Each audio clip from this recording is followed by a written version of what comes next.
How do you follow on from somebody like Louise explaining her story or Michael's story and think about the challenges that must face as a family dealing with that? Now, I had something written down that I was going to go through, and I'm just put that in my bin because we need to think about how can we follow on from that. So, for me, listening to Michael's story and listening to Louise tell that story, I feel exceptionally lucky. I feel lucky because I've been full time in safety for 25 years. And I'm lucky because I've only had to investigate near misses. I've only had to investigate accidents and only had to investigate fatalities. And it's hard, it's difficult, but in a work capacity, in a work scenario, it is what you do. It's your profession. You have to do these things, and it's incredibly difficult.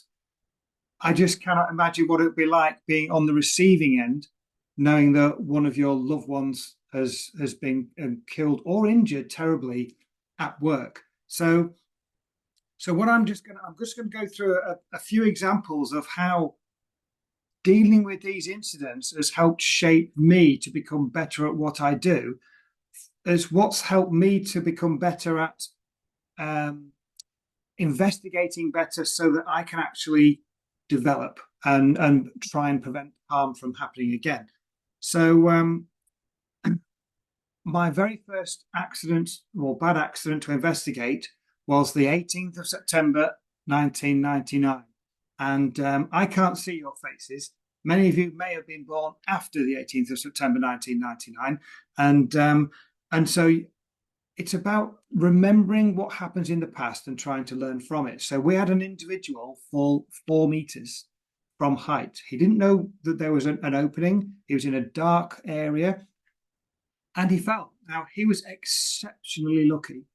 All he did was have terrible bruising down his left hand side that went away.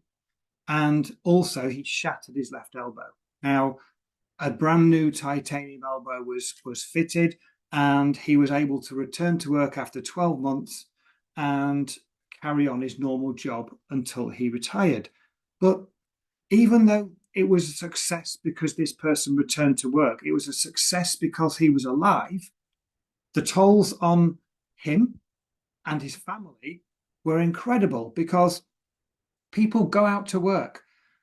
They like being with their loved ones, but equally so, being you're forced to be at the home together and you're not earning the same money that you would normally earn. And you've got the pain and the suffering, and am I going to heal, and all those challenges you get. Um, that was for me as a developing health and safety professional a really big challenge to get into. And it was also a time when I got to understand about the regulators and how the health and safety executive in the UK can enforce and interview and deal with things like that. So that's my most memorable, as it was my first. But then a few years later, I investigated when a 9-inch grinder, an angle grinder, went into somebody's leg. And I went down and I turned up on site at midday and I'm investigating all afternoon. And then it gets into the night time. And then I stayed in a hotel there and then carried on investigating the next day. And I carried with me a black notebook and I wrote everything down, did everything properly. And I said, well, I need to be better at this. I need to know what I'm looking for. So then I developed an accident investigation checklist and a performer for writing reports and had cameras and bags and tape and all sorts of things you need to investigate a serious accident. And luckily for me, after that, I didn't have any to do for a while, but I was ready and I was prepared.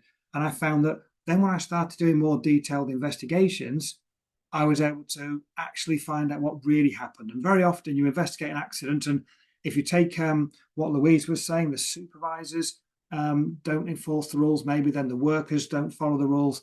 And then some organizations, then they blame the worker. The worker didn't follow the rules, so get rid of the worker. But what I do when I investigate an accident is I then turn it around. And I say, well, why did the worker not investigate the rules? Because the supervisor's not enforcing them. Why is the supervisor not enforcing them?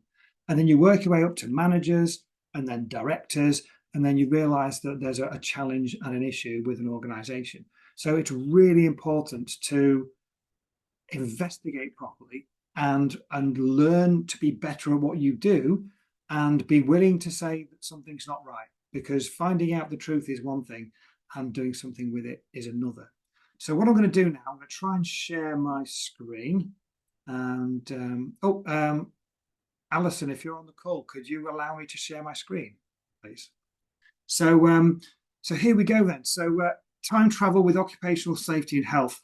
For anybody that doesn't know, that is a DeLorean, and that DeLorean is the time travel car from Back to the Future 1 and 2 and 3. So we're going to have a little look at the past.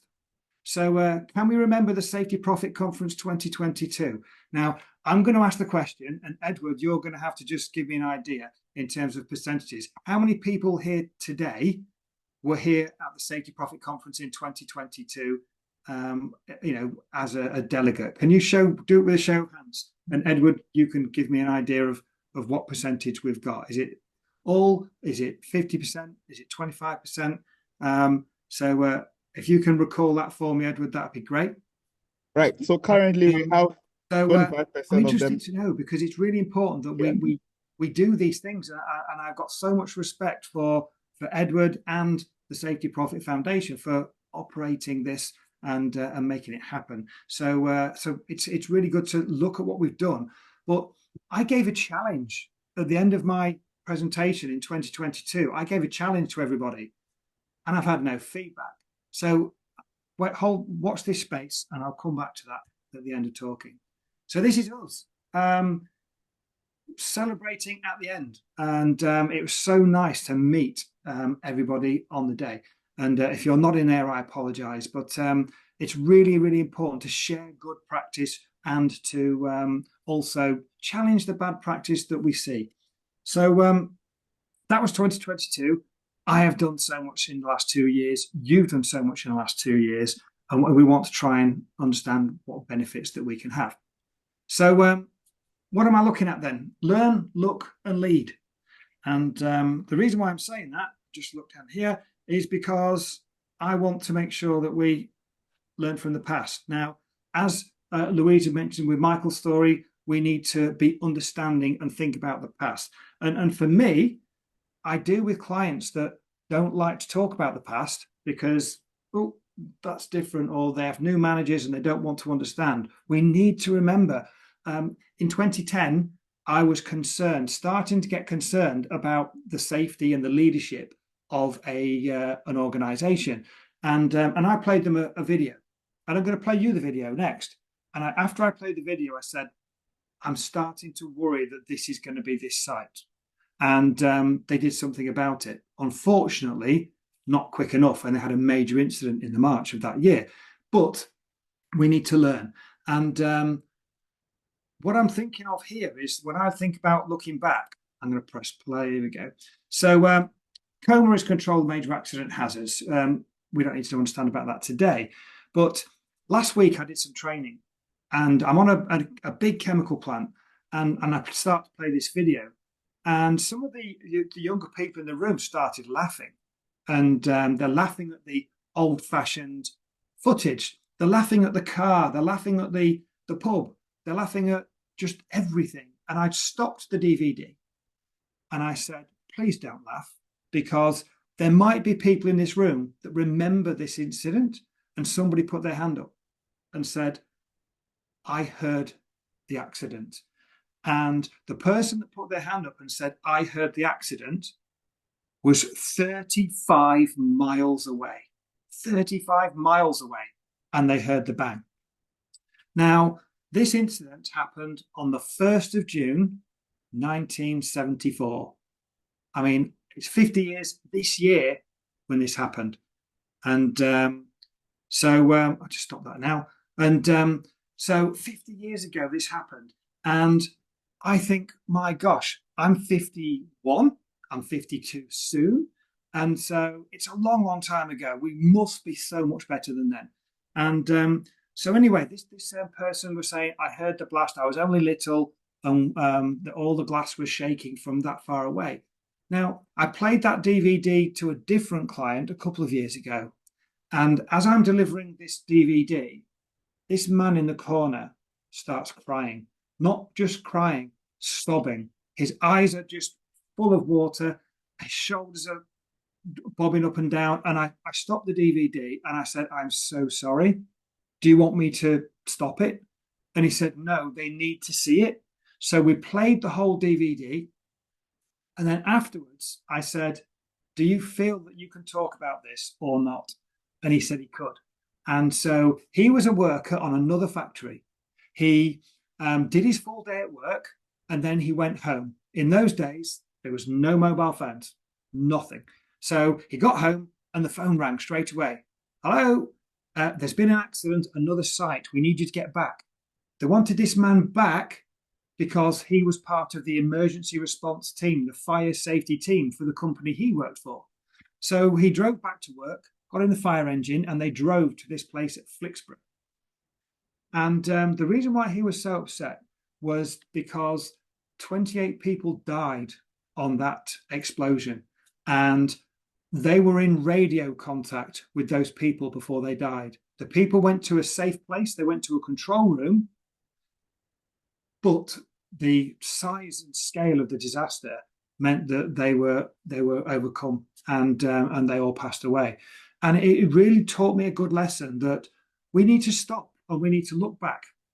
We need to learn from these issues, not laugh at them, learn from them, and try and put good bits in place. And if we do that, then we will get where we need to be. Now, in the UK, I told you this happened on the 1st of June 74.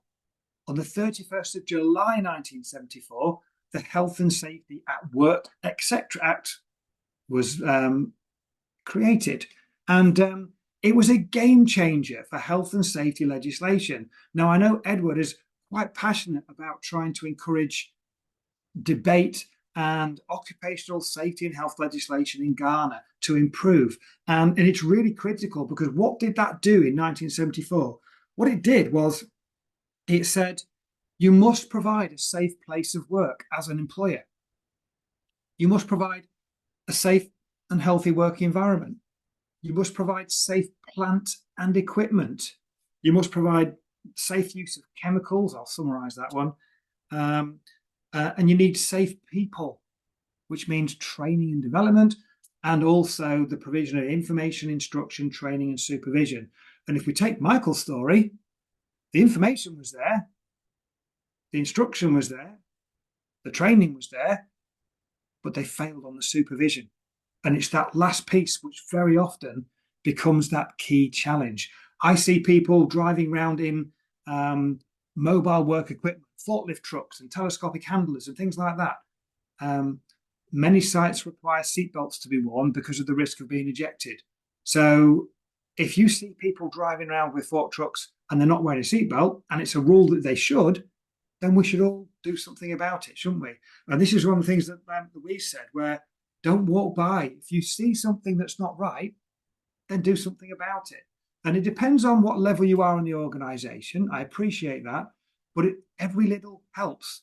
And I went on a walk with a site director a few years ago, and we're going to do an inspection. But as we're walking along, he goes off the path about 5 meters and picks up some litter, some rubbish. And he came back. For the rest of that inspection, I'm like, I need to find some litter because the site director thinks it's important that good housekeeping is there. And I did. And I didn't say anything. But every time after that, I did that. So that leader was leading by example. We need to do that same thing. And also, another site director I spoke to many years ago said, you get what you accept. If you accept a poor work condition, if you accept poor systems of work, if you accept unsafe people, then we are allowing it to happen. Because if employees get together, and I'm not suggesting you say no, because that just creates conflict. If employees get together and say to somebody that's working unsafely, we don't like it, we're scared, you're working unsafely, you could affect us. We want you to work better, you can actually help manage that at your own level or report it upwards as well. And I was given a phrase I heard at a conference on Thursday, and it was "Be kind to your future self." Be kind to your future self. Now, that resonated with me because if we look after ourselves now, we're going to be better and healthier in the future. Now, what I've taken away from that personally is I'm 51.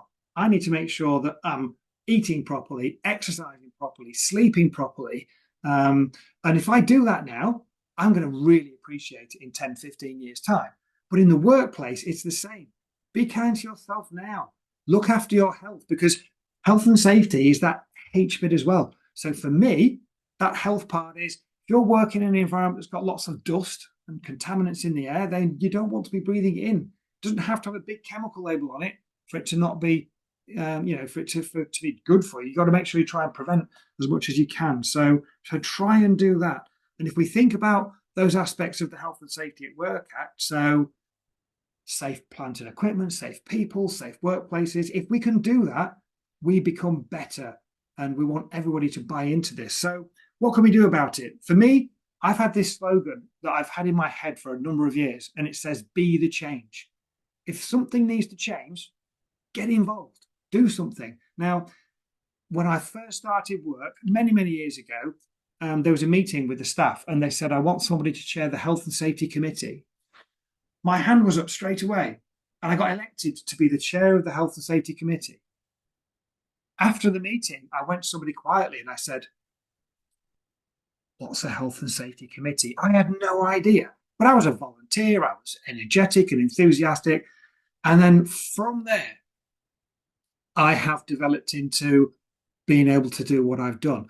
And I did a presentation the other day at a conference, and it was my journey to my first 10K. Now, that people thought I was going to talk about running, and it wasn't. It was about my first 10,000 days in safety. Now, there's a soft launch and a hard launch. I've made it to 10,000 days if you start from me being the chair of a safety committee. I've got about 600 days left if we think about me being a full-time health and safety professional. And and the reason why I'm glad I'm not there yet is because we're all always learning. I don't know everything. I know a lot of bits that I need to know, but I'm always trying to learn. And that's why when I mentor people, I get as much back from them as they might get from me. And so my very first mentor I spoke to, I said to him, "I need help with contractor management. Can I look at all your documentation?" And he said, "Yes, of course you can. As long as when you bring it back to me, you tell me how I can improve it." And I did. So we've all got that lessons to learn. We can all make a difference there. So I'm thinking about be the change. I want you to think about your workplaces. Think about areas where safety and health can be improved. What can you do about it? And how can you be the change? So this takes me on to the lead part. We've looked at the back. We've learned from issues in the past. We've looked around us now. What I want us to do now is lead the way. Whatever level you are in the organization, lead the way. Do something which can help make a difference. So this is my slide from 2022. Pick one thing that needs to be improved regarding safety or health. Get key people together, decide what resources you need, and put together an action plan. Put it in place. See if you can demonstrate that it's a sustainable improvement, that it keeps on going. Tell us about it. And then we will share it with others to help motivate them. Now, Edward very often puts me up for things and doesn't necessarily tell me in advance. I think he finds it better to ask for forgiveness rather than get permission before we start doing something. So I'm going to do something back. So I'm challenging everybody on this conference today to get involved. I want you to find an issue with a workplace. I want you to talk to people to think how you can make it better. I want you to put that plan in place, and I want you to tell us what you've done about it. Now, what we're going to do I'm going to provide some support to the Safety Profit Foundation to make sure this happens. So I'm going to offer my time for anybody that wants to talk to me to say, I've got this thing at work. I want to do this. What do you think? Or you might have got all that done. And then how I want you to present it is a little video. It doesn't have to be professional. It could be just off a mobile phone where you say, hi, I'm so and so. I work at this location. I've had this problem. This is what I've done about it. And this is how it's helping us for going forward. Now, I did something similar. I did something similar a few years ago, and Edward actually won one of those places to actually present. So my challenge to the Safety Profit Foundation is after this conference that we'll get together and we'll put something out there that says we've got a competition going on. So we want you to do what I've said and then present videos back. And then what we'll do is we'll rank them and we'll post them out and say, look at all this good practice that's happening. And I'm offering my support for anybody that wants any help to do it. And but we will do it. And I want us to help others because even if it's something small, the winner doesn't have to be the biggest, grandest risk. It might be in your workplace, you've got a small sphere of influence. Do something about it. Get one other person to follow those rules. Do something. We will accept everything. So with that said, I want you to get involved. It's the hashtag get involved is one I've always used when I was Irish president because it's not about a small number of people doing big things. It's about a large number of people doing small things. And if everybody does that, we will make a difference. You will make a difference. And I really hope that we manage to get something so that we can start sharing good practice. Okay. So I hope that's been of some use for you. Edward. Yeah, I said, what if I see something like maybe it's a chemical chemical substance, and I want to educate the workers on how to handle them, though they are not the main people who are working at that department, or let's say they are force operators. I want to train as a force operator. I want to train my colleagues on how to handle certain chemicals, and the management or the board of directors decide to say, okay, no, don't permit me to do that because that's not my responsibility. Because things are not safety practitioner or due to one or two reasons, they only permit me to do that. How would I go about that one too? Okay, so what you need to try and do, I think that everybody has a hook. There's a reason why people do things. So for me, my motivation for everything I do is to prevent harm. Full stop. That's it. That's all I want to do. Now, when I deal with like accountants and financial people, I turn physical harm into money, CDs, just so that they can understand the cost, the physical cost if things aren't done right. For some supervisors, it's about efficiency, and then for workers, sometimes it's about just trying to make them realize how much it hurts when when things go wrong, and with chemicals specifically, it can be really, really terrible, and the pain and the effects, and some chemicals, they don't just burn you, they then poison you as well, depending on what they are. So I mean, for that example, I'll quite happily arrange a chat with you outside of this, and then we can have a one-to-one, and you can talk me through the workplace examples and some more of your challenges, and I'll quite happily chat with you separately on that, and we'll see where we can go. I'll be very glad, and trust me, I can't wait to have that chat with you, sir. Yeah, perfect. Thank you. Yeah, and this is, I fully understand this. So this is a challenge globally where jobs are scarce. People need the money to work. They need the money to pay the bills. And I think what I would do is, I think it's, again, like I say, you don't just walk up to your employer and say, I've been to a conference and that person told me not to accept these unsafe working practices, because you might end up being pushed out the door. And I guess I have to help understand the weighing off the earning money against the harm aspect. But I think it starts with a conversation, maybe a conversation with workers, and ideally, all the textbooks in the world tell you to make change. It's from the leadership down. and the leadership need to buy into it, and then they get the managers involved, they get the supervisors involved, and then the workers do it. There's a rumbling going on in the background where workforces are starting to think, well, actually, it's not right, and we need to do something. And so I think for those situations, I think it's about sharing ideas, sharing stories. It might be that somebody just needs some PPE and the employer's not going to provide it. So how can we work with people to give them access to something which they can use to protect them? So I think we need to talk more and share more good stories of how we can help, but it's difficult. I've been fortunate to have worked for many companies that want to do things right and will put the financial resource behind it. But I've also worked for organizations where it's not their priority at all. And so I think it's a case of be careful how you communicate your concerns, but talk to others, find out if other people are have those same concerns, and then use this, use like this type of forum to share ideas or share concerns, because there'll be other people who have got the same issues. And if we can get this feedback loop going with people saying what the challenges are, I'm quite happily be involved in a group where we can try and get people to raise those concerns and try and help find some answers together. Okay, so what I was saying was that I was working with this contractor, and in a course of working, he submitted all his documents telling me how he's going to work safe. I mean, providing a very good working condition for the workers, etc. Then somewhere along the line, the safety officer of this contractor came back to report the project manager that he said he was going to do ABC, but it's been otherwise. In fact, the site is unsafe. I mean, he's providing an unsafe working condition, and he's hammering on it several times.